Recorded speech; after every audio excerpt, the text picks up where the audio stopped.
दोस्तों स्वागत है सभी का exams with MS YouTube channel पर। 5 पॉइंट्स जो कि आपको ध्यान रखने हैं। क्या आप भी इस बार 10th या फिर 12th का एग्जाम देने वाले हो, बोर्ड का एग्जाम देने वाले हो?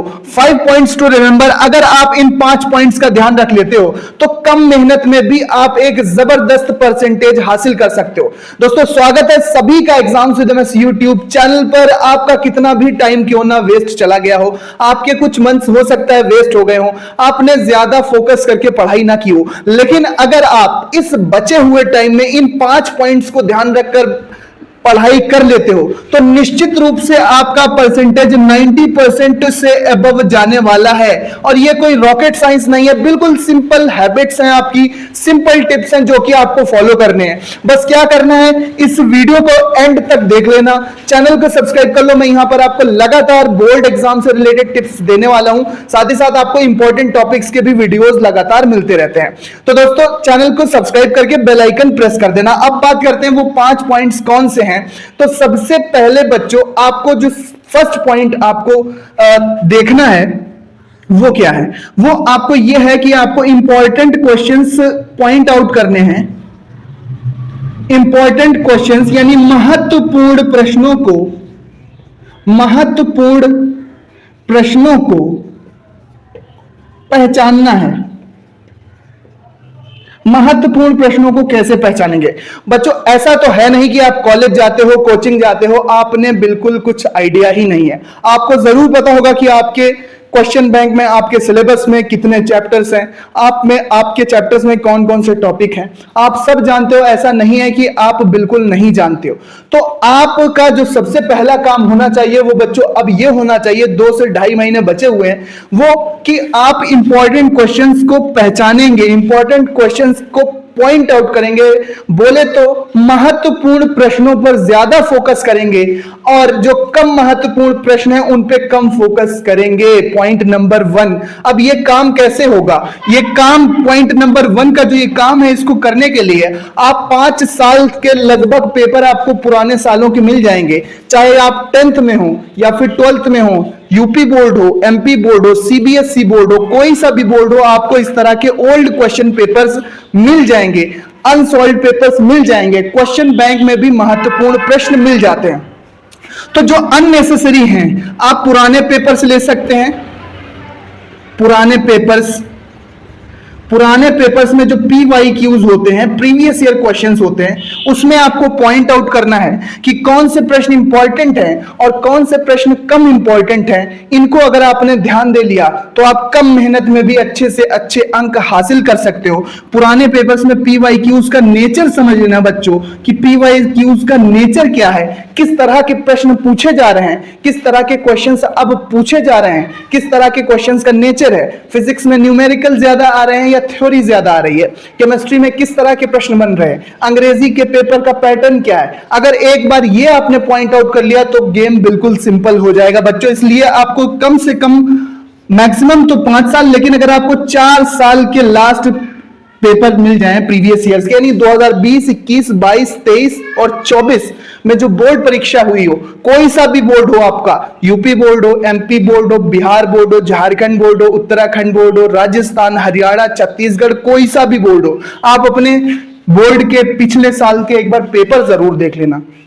उससे क्या होगा, आपको आइडिया लग जाएगा कि हाँ ये इस तरह के क्वेश्चंस आते हैं। आपने नोट्स बनाए होंगे, अच्छी बात है, आप कोचिंग जाते हो, ये भी अच्छी बात है, लेकिन आपको इंपॉर्टेंट क्वेश्चन एक बार जरूर पॉइंट आउट करना है कि किस तरह के प्रश्न अब पूछे जाते हैं। पॉइंट नंबर 2 जो आपको करना है भैया, शॉर्ट नोट्स जरूर बना लेना। Short notes of important topics.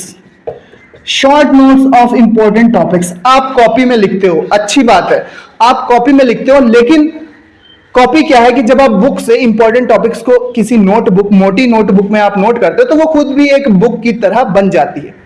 तो आपको उसको भी पढ़ने के लिए किताब जैसे ही समय की आवश्यकता होगी। तो करना क्या है कि अगर हमारे पास ये बुक उपलब्ध है, ये बुक है, अब इससे हम नोट्स बनाएंगे तो इस तरह के हम छोटे छोटे पतले पतले पेजेस पे अगर हम नोट्स बना ले, खुले पेजेस पे भी अगर हम नोट्स बना लें इस तरह से, तो वो हमारे लिए बहुत ही ज्यादा इंपॉर्टेंट और बहुत ही इजी टू रिवाइज हो जाता है। इस तरह का रिवीजन हम बहुत ही फास्ट कर सकते हैं, इजीली हम रिवाइज कर सकते हैं बार बार चीजों को। इसलिए short notes of important topics आप जरूर तैयार करेंगे। थोड़ा सा वॉइस को इग्नोर करेंगे। टॉपिक नंबर 3 पर चलते हैं। पुराने पेपर्स के इंपॉर्टेंट क्वेश्चन आप पहचानेंगे। Short notes of important topics, जो भी इंपॉर्टेंट टॉपिक्स हैं आप उनके शॉर्ट नोट्स बनाएंगे। पेजेस पे बना लो भैया, पेज पे शॉर्ट नोट्स बना के उनको जेब में डाल लो। जब भी टाइम मिले, आपको कहीं जा रहे हो, कहीं आ रहे हो, जब भी फुर्सत मिले, जेब से आपने नोट्स निकाले और रिवाइज मार दिया। तो इस तरह से आप छोटे छोटे स्टेप्स से, रिवीजन से 15-15 मिनट, 10-10 मिनट के रिवीजन से आगे निकल जाओगे। इंपॉर्टेंट टॉपिक्स का मल्टीपल रिवीजन जब आप कर लेते हो तो वो बोर्ड के एग्जाम के लिए बहुत ही इंपॉर्टेंट हो जाता है। किसी टॉपिक को आपने एक बार पढ़ लिया और नया नया पढ़ते जा रहे हो, पुराना पुराना भूलते जा रहे हो, तो ये एक सही विधि नहीं होगी। इसमें आपको नुकसान होगा बोर्ड एग्जाम के मार्क्स में और आपका पेपर अच्छा नहीं होगा। इसलिए short notes of important topics और उनका आप रिवीजन जरूर करेंगे, ठीक है, मल्टीपल रिवीजन। अब तीसरे नंबर पॉइंट पर चलते हैं कि शेड्यूल भैया सही कर लो।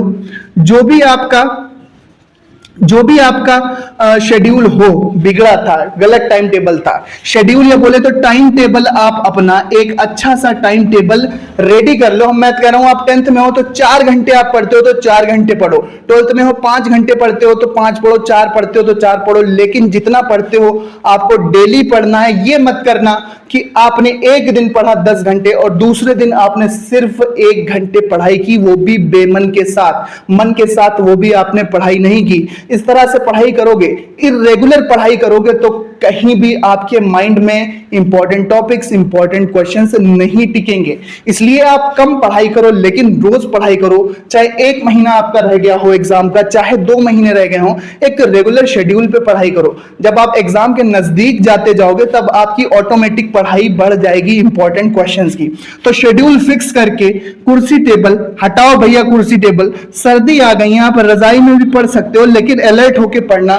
ज्यादा आपको सर्दी लगे तो आप चाय का इस्तेमाल कर सकते हो, कॉफी का इस्तेमाल कर सकते हो, उससे आप अपनी नींद को भगाओ। लेकिन ज्यादा लेट नाइट तक पढ़ाई अगर आप कर पाते हो तो कर लो, वरना आप अर्ली मॉर्निंग उठ के पढ़ाई को प्रायोरिटी देंगे, प्राथमिकता देंगे। आप सुबह उठ के जल्दी पढ़ाई करो, फिर स्कूल कॉलेज प्रैक्टिकल वगैरह का काम आने लगेगा अभी, और फिर आप लौट के शाम को पढ़ाई कर लो 2 से 3 घंटे, 4 घंटे। ज्यादा हैवी टाइम टेबल ना हो, ज्यादा लंबा टाइम टेबल ना हो, बस ऐसा टाइम टेबल हो जिससे आपका इंपॉर्टेंट क्वेश्चंस का काम चलता रहे, रिवीजन का काम चलता रहे। कौन से टॉपिक इंपॉर्टेंट है, कौन से इंपॉर्टेंट नहीं है, इसकी भी हेल्प हम आपको करने वाले हैं अपने चैनल पर। हर एक सब्जेक्ट के इंपॉर्टेंट क्वेश्चन मैंने अपलोड करने शुरू कर दिए हैं, इसलिए चैनल को सब्सक्राइब करके प्लेलिस्ट जरूर चेक कर लेना कि किस विषय में कौन से इंपॉर्टेंट क्वेश्चंस होते हैं, पूछे जाते हैं और आपके एग्जाम में आते हैं। इसके बाद शेड्यूल के बाद क्या करना है? शेड्यूल के बाद क्या करना है कि भैया डिस्ट्रैक्शन से बच लो। अब डिस्ट्रैक्शन से बच लो। अब डिस्ट्रैक्शन से जितने सारे भी हैं, डिस्ट्रैक्शन बोले तो मन का भटकाव जो भी है। आप फोन चलाते हो, आप इंस्टाग्राम चलाते हो, आप यूट्यूब पे वीडियोस देखते हो, लेकिन वो वीडियोस आपकी पढ़ाई के से रिलेटेड नहीं है और आपका टाइम लीक हो रहा है, आपका टाइम वेस्ट हो रहा है, तो भैया जी सुधर जाओ। 2-3 महीने की बात है, मस्त आप इंस्टाग्राम चलाओ, फिर उसके बाद या यूट्यूब चलाओ या कुछ भी चलाओ। अपने कॉलेज की जब आप पढ़ाई करते हो तो वहां पर आपको थोड़ा इतना प्रेशर नहीं होता। पढ़ाई आपको तब भी करनी है, लेकिन आपको कुछ अच्छा समय मिल जाता है इन चीजों को भी देने के लिए। इसलिए मन का भटकाव, जो भी डिस्ट्रैक्शन है भैया, अभी थोड़े टाइम के लिए साइड में रख दो, कह दो भैया साइड आप बैठ जाओ, मैं अभी आता हूं। इसलिए जब आप उन चीजों को अलग कर दोगे तो आपका टाइम थोड़ा बचेगा। मैं कह रहा हूं आप पढ़ो मत, लेकिन उतने टाइम तक आप रेस्ट करो। आप रेस्ट करोगे बच्चों उतने टाइम तक तो आपका माइंड रिफ्रेश होगा। टाइम पे सो जाया करो, ज्यादा आप देर रात तक मोबाइल का इस्तेमाल मत करो, टाइम पे सो जाओ। उतनी एनर्जी आपको पढ़ाई में माइंड फोकस करेगा तो बहुत ही फायदा आपको मिलने वाला है। और 5 नंबर का जो काम आपको करना है कि भैया अगर आपको बोर्ड के एग्जाम में धुआंधार नंबर लाने हैं, 90% से ज्यादा नंबर लाने हैं 2025 में, तो आपको 2 काम करना है। पहला काम यह करना है कि आप पेपर को, कोई भी पेपर है आपका प्रीवियस ईयर का, उसको आप कुर्सी टेबल पर एक प्रैक्टिस मॉडल पेपर की तरह सॉल्व करना स्टार्ट करो। फॉर एग्जांपल यहां पर है ये गणित क्लास 10 का पेपर, यहां पर है ये विज्ञान क्लास 10 का पेपर। तो इसको आप कुर्सी टेबल पर बाकायदा, जैसे टेस्ट होता है बोर्ड परीक्षा 3 घंटे 15 मिनट का, पूरा टाइम लो कुर्सी टेबल पर। जब भी आपको छुट्टी मिले, संडे मिले, तो आप एक एक सब्जेक्ट का एक एक दिन टेस्ट अपना जरूर लो कि क्या चीज तैयार है हमारी और क्या चीज तैयार नहीं है।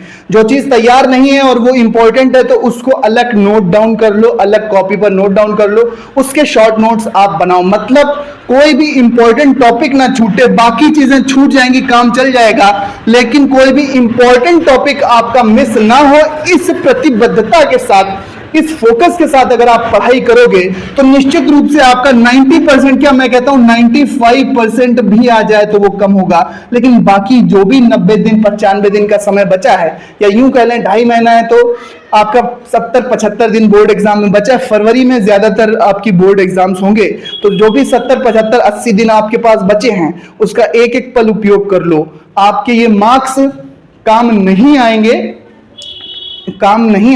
लेकिन आपको ये याद रह जाएगा कि मैंने इस तरह से लास्ट में एक एटीट्यूड दिखाया था, एक प्रतिबद्धता दिखाई थी और अपने नंबर में इतने लाया था। आपको याद रह जाता है। मार्क्स का क्या है, मार्क्स कम ज्यादा सबके हो सकते हैं, वो कोई टेंशन वाली बात नहीं है, लेकिन आपको याद रह जाता है कि मेरे 10th में इतने परसेंट थे, मेरे 12th में इतने परसेंट थे। हालांकि आगे भी आपको मेहनत करनी पड़ेगी, 10th 12th के मार्क्स से काम नहीं बनेगा, लेकिन फिर भी एक आपका बेस बन जाता है, एक आपका नींव बन जाती है जिस पर आप आगे बढ़ते चले जाते हो। तो अच्छे मार्क्स लाओगे तो उसमें कोई नुकसान नहीं है, अगर आप बुरे मार्क्स लाते हो तो उसमें बेशक आपका नुकसान ही होगा। 4 लोग कहेंगे, रिश्तेदार आपको ताने दे सकते हैं, नहीं दे सकते हैं, वो तो अलग बात है, लेकिन एक तरह से आप अच्छे लाओ मार्क्स, उसी में आपका फायदा है, कोई नुकसान नहीं है अच्छे मार्क्स लाने में। बुरे लाने में थोड़ा जरूर सामाजिक जगहसाई हो जाती है। तो ये काम आप 5 पॉइंट्स टू रिमेंबर कर लो। बाकी किस तरह से आपको टैकल करना है बोर्ड एग्जाम, बाकी भी टिप्स और इंपॉर्टेंट स्ट्रेटेजीज हम लाते रहेंगे। जो इसका सेकंड पार्ट है भैया, चैनल को सब्सक्राइब कर लो। आप सब्सक्राइब करके बेल आइकन जरूर दबा देना।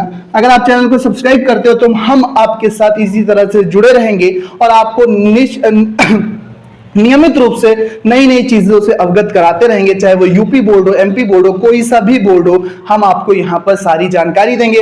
प्रैक्टिकल वाइवा की जानकारी अभी आने वाली है, प्रैक्टिकल कब से होंगे, प्रैक्टिकल के क्वेश्चन, बोर्ड के इंपॉर्टेंट क्वेश्चन, प्री बोर्ड के पेपर्स सारी प्लेलिस्ट उपलब्ध हैं, तो वहां पर भी आप नया नया क्वेश्चंस देख सकते हो, नई नई चीजें सीख सकते हो। सो मिलते हैं नेक्स्ट वीडियो में। उम्मीद करते हैं वीडियो आपको पसंद आई होगी। Thanks for watching and listening me and good luck for your exams दोस्तों, good luck for your future. मिलते हैं नेक्स्ट वीडियो में। अपने गांव या शहर का प्यारा नाम कमेंट बॉक्स में जरूर लिखना। मिलते हैं नेक्स्ट वीडियो में। धन्यवाद।